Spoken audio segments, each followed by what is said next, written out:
think the average IQ of this group is, huh? It's just observation and deduction. I see a propensity for obesity, poverty, and a yearning for fairy tales. I think it's safe to say that nobody here will be splitting the atom anytime soon. If the only thing keeping a person decent is the expectation of divine reward, then brother, that person is a piece of... what's it say about life? If you've got to get together and tell yourself stories that violate every law of the universe just to get through the day. Certain linguistic anthropologists think religion is a language virus that rewrites pathways in the brain. It obviously dulls critical thinking. So says Rust Cohle, portrayed by Matthew McConaughey, in the first season of HBO's True Detective. What kind of context, where was Rust Cohle when he said these words? Well, he was obviously in a place like this, kind of standing in the back. A place where someone like me would get up and read some portions from the Bible and then have some commentary on it. A place where people like you might stand or lift their hands or slightly sway to some worship songs. Now, is Rust right? Well, obviously not completely. If I agreed with him fully, I wouldn't be here right now. I'd be doing other things with my time. But he's certainly on to something. He might even be right about a lot. Anything good can become problematic. Or maybe another way of saying that, anything that's good for us, you and I can use in a problematic way. Christianity is off, or this is another way of saying Christianity doesn't work if you think it will help you find power to make the various events of your life go better. If you're coming here thinking, I will get more God power that will make me more successful, it's not going to work. Or if you seek to find truth so that you have the tools to straighten out other people. If I go to church, I'll hear what God really says so I can let them know that they are wrong and they know how to change. That's not going to work. Or even, we don't always think about this one, Christianity doesn't work if you come to it thinking it will help you find the answer to all of life's questions. All the big stuff human beings deal with, it will give you the right answer, help it make sense. It doesn't do that either. And if you and I are here this morning hoping for one of those three things, then Rust Cohle is right. Then this is the practice of a collective fairy tale. And you and I may be engaging in some processes that are not helpful for our brain. Well, welcome to church. We are glad you are here this morning, and we hope today will be a positive and uplifting experience for you and the whole family.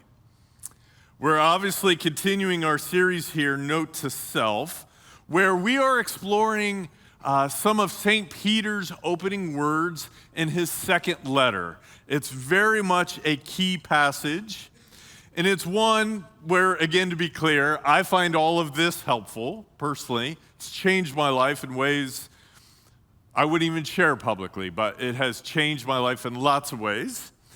And in this key passage, St. Peter mentions how it does. What is this all about?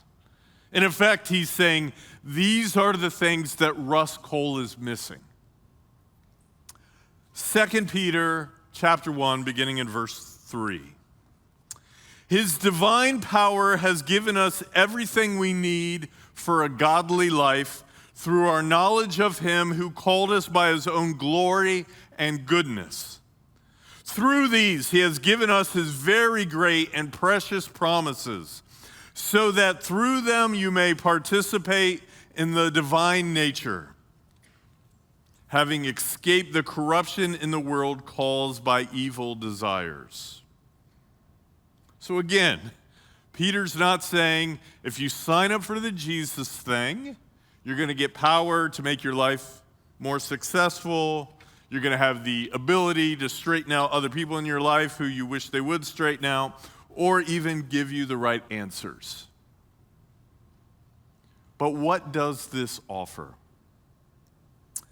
I would say my summary of what Peter is saying is the Spirit offers us personal change, quite literally taking on the character of Jesus as we leave behind our merely natural way of living.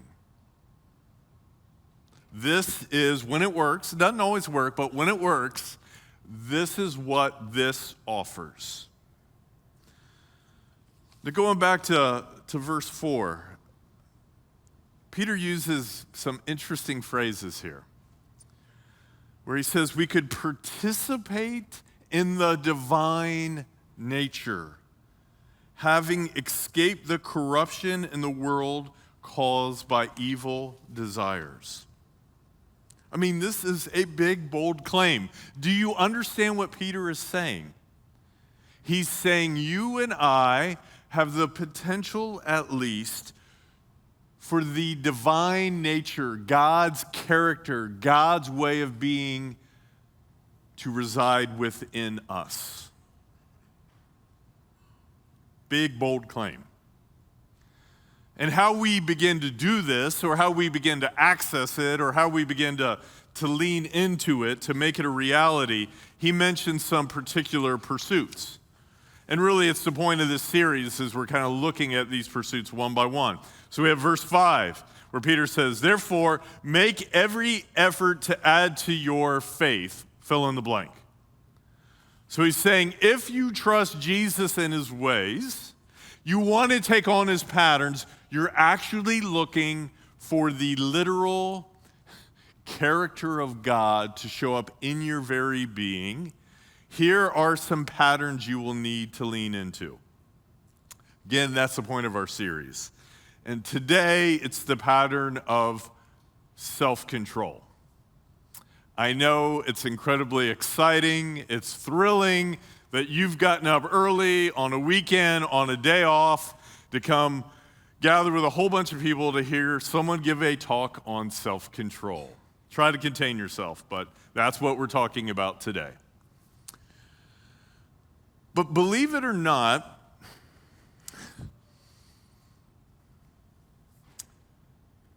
a lot of people come to a place like this, or even consider a place like this, as being in opposition to what would be good for them. I remember years ago talking to a neighbor back east, and she was letting me know in the conversation how she had decided Christianity wasn't for her. Tried it, not for me. And I was like, well, could you say more? And she said, well, eventually I realized that everything I enjoyed doing, the church would say it was wrong. Or to put it simply, if I like it, it's sin. Have you ever felt that way? Have you ever had an experience where this is kind of what I like to do, but they keep doing this to me about it? Why do I want to be there? Why do I want to be into this? Well, it may be hard to imagine, but historic Christian faith is literally built on happiness. It offers a path to help create your happiness. What do I mean? Well, let's go to Jesus himself, John 10. I have come that they may have life and have it to the full. He just says it right out. Why am I here? So that you can have the best kind of life that you could have. That's why I'm here. Go several centuries later, but 800 years ago, Thomas Aquinas, one of the greatest theologians in the history of the church. God is happiness by his essence. Happiness is called man's supreme good. That's in his third question if you're Familiar with the Summa Theologica? Let's go to the modern world. Maybe move out of the world of theology. Kevin Kelly, founding editor of Wired magazine. Look at what he says. The golden rule is a weird thing, but the universe somehow seems to be constructed this way. The most selfish thing you can do is to forgive people. The most selfish thing you can do is to give money away. The most selfish thing you can do is to help other people. You'll get, and that's weird. There's a paradox that is core. The universe is built on this weird logic. The most selfish thing you can do is to be selfless. I think there are probably evolutionary reasons as to why this works, but this is so reliable, I am guessing there is some other reason why this is so reliable. See what Kelly is saying. It feels counterintuitive, but the very things that Jesus teaches us to do that we're like, I don't know that's going to end well. If you do those things, you find happiness that you would not find if you did not follow Jesus and his teachings. So, if it's true that all of this is about happiness, why in the world is Peter harping on self-control? That doesn't sound very happy or joyful. Why is he saying if we want to be infused with the divine life, we should choose to lean into patterns of self-control? It's because you are not able to easily connect with higher realities, divine love and goodness, when your primary focus is on pleasing your body. You and I are not the kind of beings that can focus on pleasing this and be open to higher things of good and love and beauty at the same time. It's hard for us to do. So if we're going to be open to these things, we have to kind of choose, at least for temporarily, choose to turn off paying attention to our body. I don't know if you've ever experimented with intermittent fasting, maybe to get beach-ready abs, or maybe because all the cool kids in Silicon Valley do it. But if you've practiced intermittent fasting, you know what it means. You basically time when you eat. So you might say, like, if you're really committed, I'm not going to eat for 24 hours or 48 hours. Maybe you do that once a month. Or you could have a more regular practice of, like, I'm only going to eat between noon and 6 p.m. The other 18 hours, I'm fasting. That's intermittent fasting. If you've ever participated in intermittent fasting, you know what happens. You're fine for a little bit, then you get a little hungry, but then it kind of goes away. And then later, 12 hours, 15 hours later, all of our physiologies are different. You feel amazing. You feel energetic. You feel happy. You feel like you have no problems in the world. You have a sense of euphoria. Do you know what that is? It's human growth hormone. And after one fast for several hours, that begins to spike within your body and your brain. But if you've ever experienced intermittent fasting, you also know what happens once you finally are like, okay, it's time to eat, time to break the fast, I need to sit down and eat something. Once you do, in just a few minutes, that whole feeling goes away. Because our bodies, for whatever reason, can only be either spiking human growth hormone or all the insulin-related processes are happening. You fast long enough human growth hormone, you eat something, that stops, and all the insulin-related things begin to happen. I think this is something of what Peter's getting at. You can't be trying to focus on this and what's ultimate at the same time. And you know this.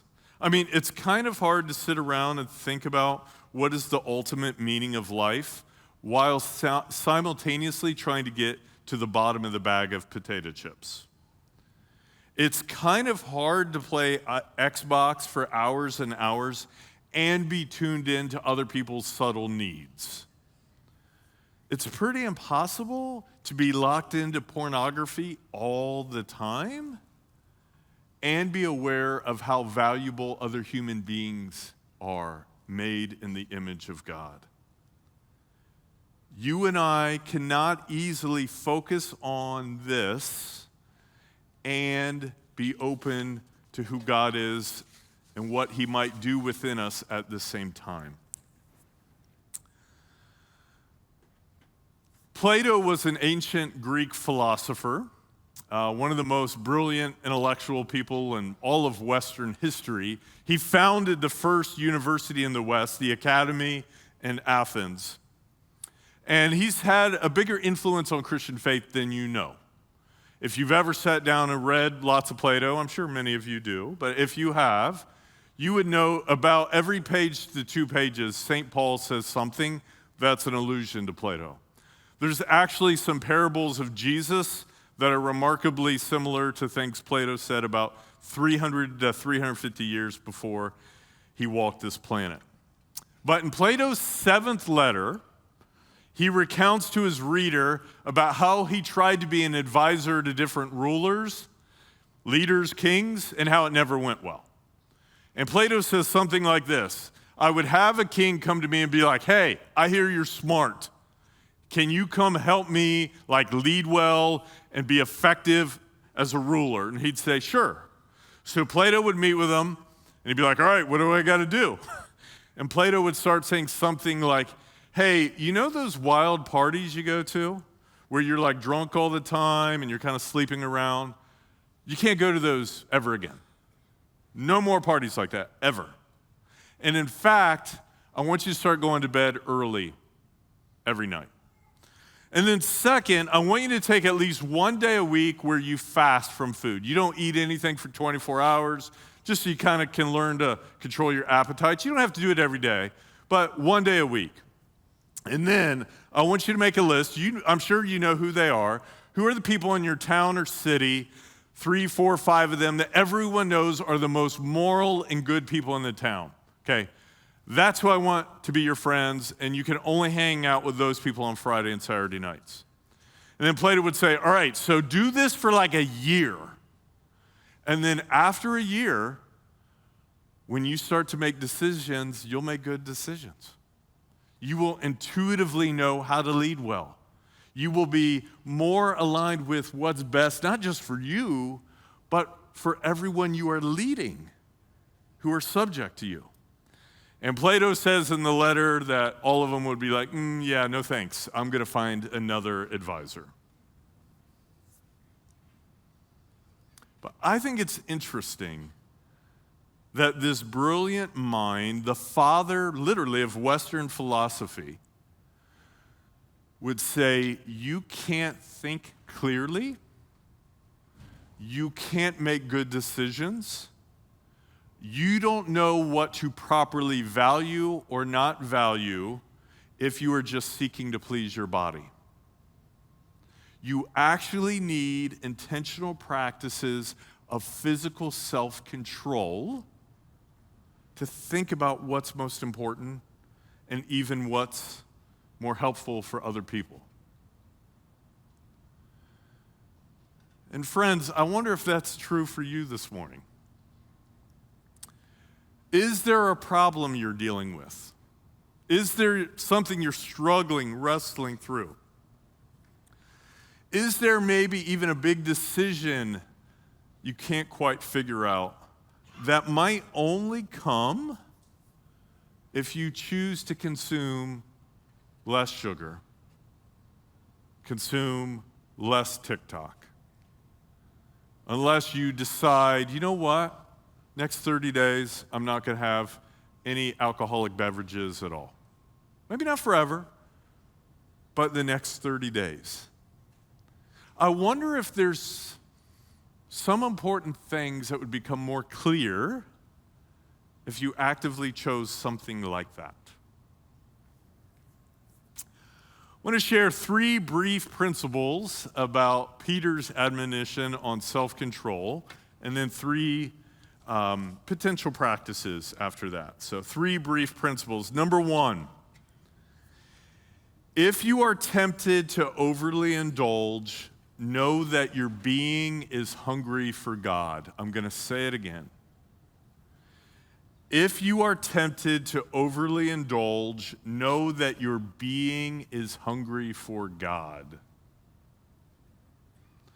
There's kind of a pattern we see with New Testament writers where they're basically saying, if you are just wanting to get high or get your buzz on, you're settling for something lesser, and you could have so much more with your Creator.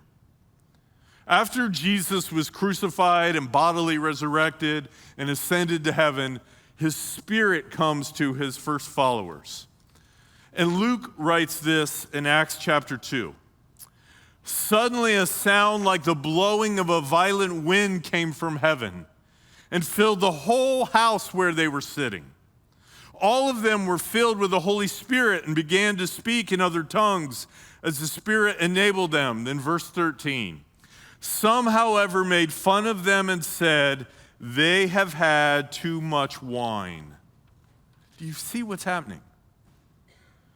Jesus' committed followers are open and are receiving his Spirit. They're having some kind of spiritual experience that is so emotional and thick and powerful that onlookers from the outside are like, those guys are tanked. Look at them. It's early in the morning and they're already drunk. I can't believe it. St. Paul goes even further, or he's more explicit, Ephesians 5. Do not get drunk on wine, which leads to debauchery. Instead, be filled with the Spirit. Paul is basically just saying, if you have a strong desire to get plastered, it means you need a God experience. That's what that feeling, that desire means.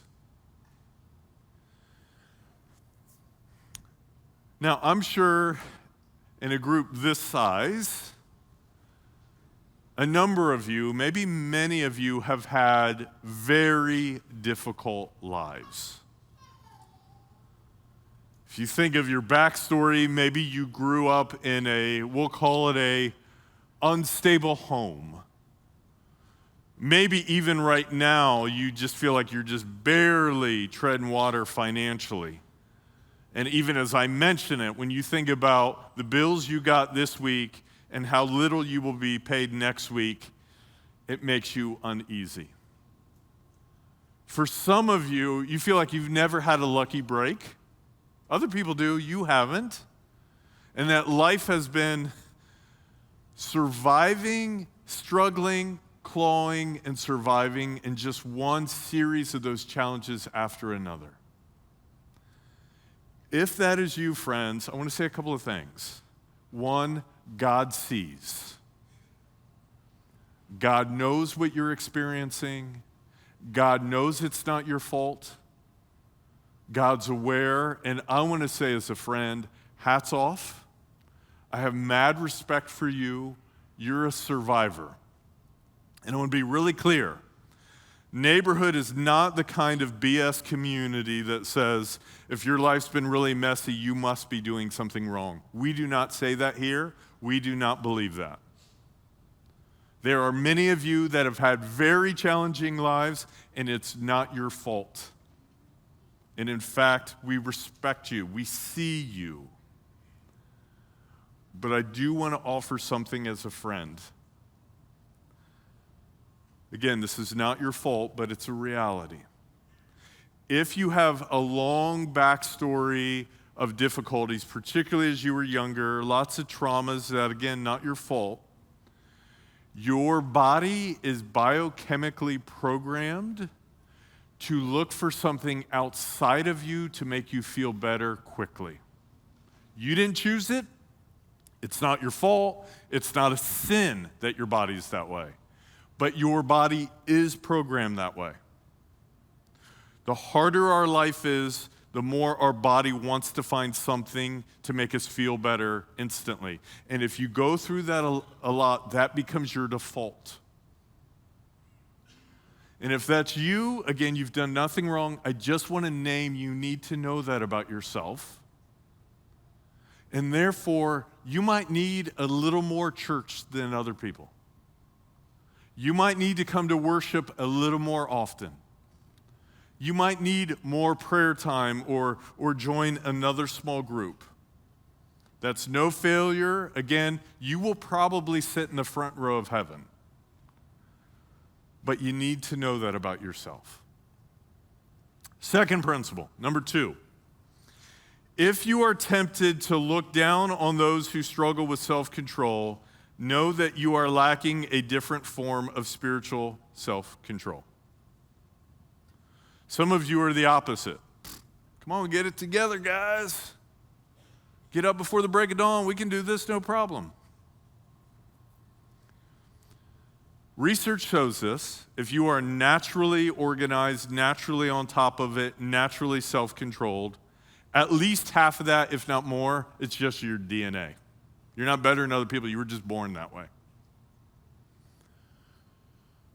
But remember, the point of life isn't self-control. It's a tool that Peter's suggesting we lean into. The point is to take on the character of Jesus on the inside. And if so far this morning, if I haven't bored you yet, and you haven't fallen asleep, if you're listening to me being like, yeah, that guy needs to hear this, I wonder if I could text him the podcast link later. Or I hope those people will hear this message. And if that is you, you're not getting it. You're not getting it. If you are opening your life to the ways of Jesus and his character begins to come out of you, it doesn't just mean you're more self-controlled than other people.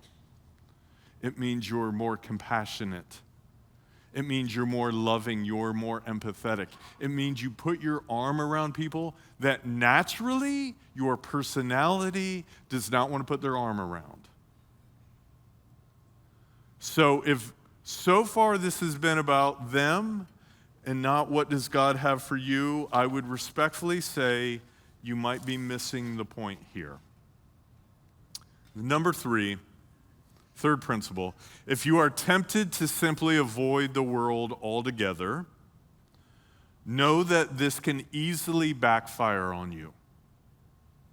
And it's understandable how this can happen. People can realize like, hey, I need to live a disciplined or self-controlled life to be open to God. There's a lot of temptations in our world. Therefore, me and my family, we're just going to kind of withdraw from everything, and then it will be easy for us to know God. I understand that thinking, but it's not true. Jesus did not trust the world, but he entered it, he loved it, he died for it.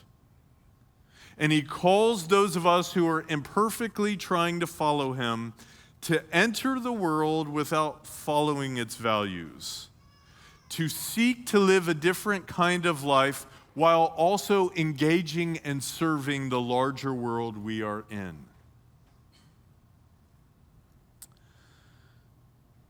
Years ago, back in Pennsylvania, I was talking to a cop, a police officer, and he had shared that at one point he worked for the force in the city of Philadelphia, and then later he was a policeman in Lancaster County, which is Amish country. I was like, wow, those are two very different places. I assume one beat was a little easier than the other. And he corrected me and was like, yeah, no, I wouldn't say that. He's like, you see, in Philadelphia, I saw some violent crimes that were horrific. Yep, I saw more of that there. But when I was out here in Lancaster County, let's just say some really terrible and weird things happen with communities that completely withdraw from larger society. It doesn't go well. The greatest Christian theologians of all time obviously have said that God creates all things, all people, all cultures. But they say more than that. They say our Creator is a sustainer. He physically permeates all people, all things, all cultures, but then he's more than that. And so the implication that many spiritual writers will say, if you and I are consciously choosing to cut off large parts of the world and culture, we are cutting off aspects of God that we need. There's something about God that shows up in you, and something different about God that shows up in you, and something different about God that shows up in me. We need all of it to hear fully from God. Now, I want to be clear. There are some contexts some of us need to avoid. If you have a gambling addiction, you probably shouldn't go to the casino. If you're an alcoholic, don't show up at the bar. But simply making it a practice to withdraw from everything doesn't make God just show up in your life more. Just something to consider. Okay, now, if I haven't completely lost you, probably have. If I haven't, I'm going to offer 3 practical suggestions if somehow you've been enthralled with an exciting talk of self-control and are like, I want to lean into this a little bit more. 3 things you might try. They're not commandments from me. They're not rules for all of us, just a couple suggestions. Number 1, fasting from food. Now, I've already mentioned biochemically what could be some of the positive benefits. But if you choose to skip a meal or 2 or a day's worth on a semi-regular basis, your mindset changes. You learn new things about life. It starts to become clear to you that you can engage life and even experience joy without immediately always giving in to what your body wants. There's a life to live, there's joy to be had other than just pleasing the body. That can happen. Number 2, second suggestion. Fasting from speaking. And this is literally as it sounds. Take 24 hours, maybe once a month. Probably needs to be a day off from work. You probably need to tell your family and your roommates ahead of time. But decide, let people know for 24 hours I am not talking at all. Now, if you notice the people next to you are elbowing you and nodding, you might want to pay attention to that. But what happens? Well, if you choose to be silent verbally for some time,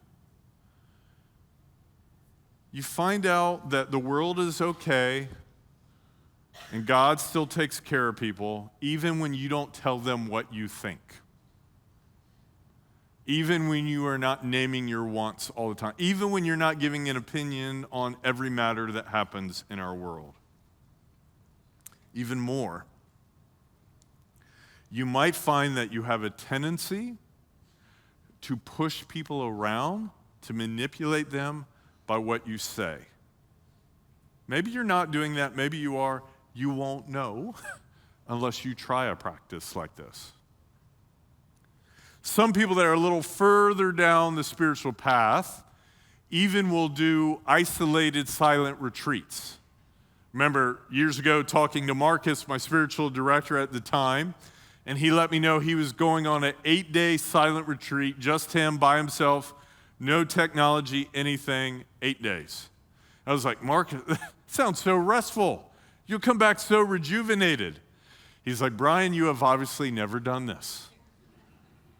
It's the opposite. If you go 8 days without talking or anyone else talks or listening to anything, then all the stuff that you've buried and ignored but is all there, it all comes up and you can't get away from it. There are things that you have to deal with if you lean in that fully. Number 3, one final suggestion, fasting from media. Now, I think we all get the value of this, but few of us practice it. Obviously, this would look like, maybe not forever, but for a time, no social media, no doom scrolling, But maybe there's more than that. I mean, most of us have to answer email at work, or you need Google Maps to get around. I don't mean that. But do you actually need to surf the web several times a day? Because that thing popped in your head, you have to look it up? Do you actually need to check that news feed several times? 3 hours of talk radio and podcasts, are they helping you? Since you have brought all this into your life, are you better? You more kind, more settled, more thankful, more peaceable, more loving? Again, all of these, even if they're free entertainment, we know this, they're created by powerful people who don't always have our best interest in mind. They want us to click, they want us to vote, they want us to put their product in our online shopping cart. C.S. Lewis was a British Christian writer from the mid-20th century. Yuval Harari is a contemporary Israeli atheist historian, and yet I find it interesting, at least, they say the same thing.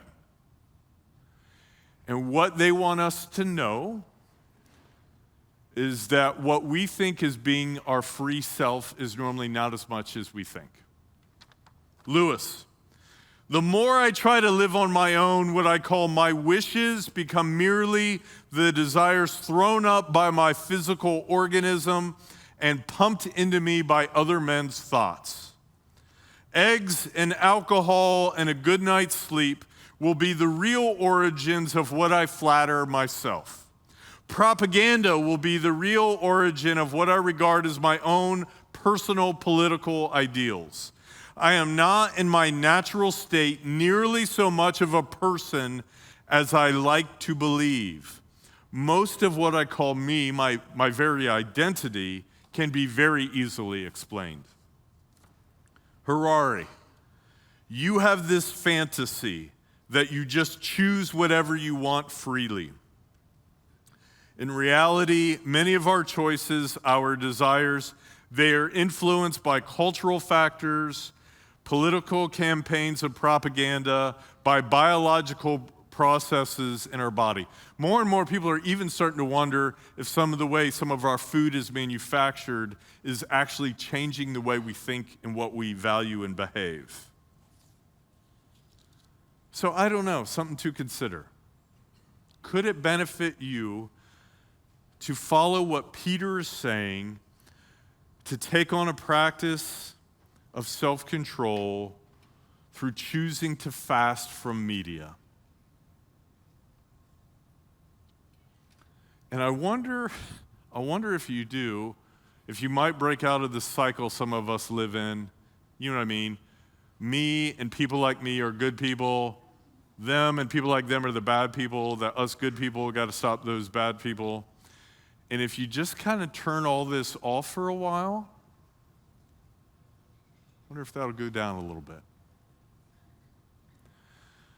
My wife Stephanie and I, we have 4 kids. Our youngest is 13, and she went to camp this summer.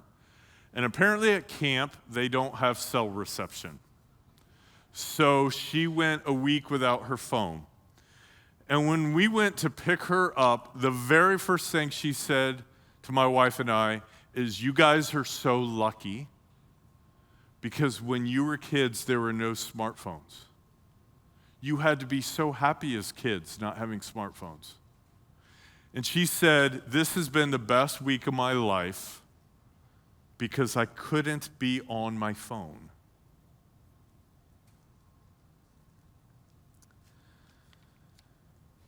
In the final scene of the first season of HBO's True Detective, Russ Cole is sitting in a wheelchair. He's with his partner, Marty. He had nearly died fighting a serial killer. I mean, it's an HBO show. You're going to have serial killers in there. He had sacrificed his body and his desires to fight against evil, being in the hospital for weeks as someone who is a heavy drinker. Now, as he's recovering, he's been sober for the first time, a long time for the first time. So the one who mocked groups like this says, I have been up in that hospital room, looking out those windows, every night thinking it's just one story, the oldest, light versus dark. And his partner, Marty, who has him outside in the wheelchair, is looking up at the sky and sees only a few stars in the sky. And he says, it appears to me that the dark has a lot more territory.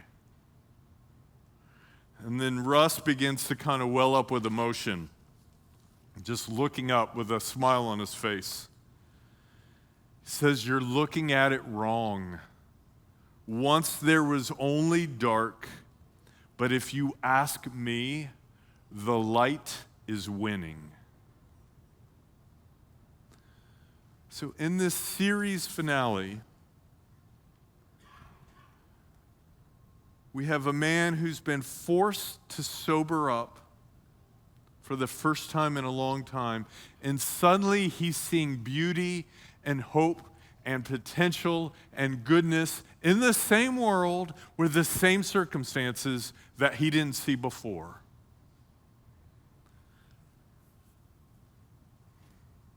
Maybe that would happen to you and me. Maybe there are some things you need to see that you're not seeing. Maybe there are some people who need to be seen that you are not seeing. That might happen if you choose intentionally the practice of self-control. Who knows how God's character might show up in your life? Lord, I thank you so much for my brothers and sisters here. I thank you that they're here this morning. They made sacrifices to come to church. They went against the grain of how most people in our society spend their free time because they are coming here open, trying to have a connection with you. Thank you for them. Thank you for their hearts. Thank you for their desires. And I ask for my friends right now,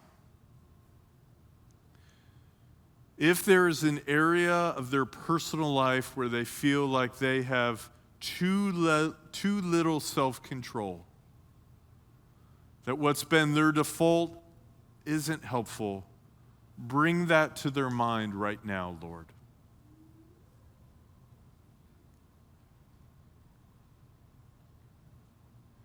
And if there is a new practice that could help them to connect with you, that involves choosing in some kind of bodily self-denial for a time to be more open to your Spirit, speak to them about what that might be.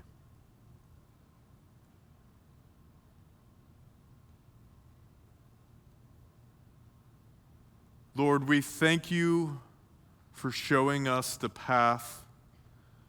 We thank you for offering your very character to us as finite, broken, little mortals.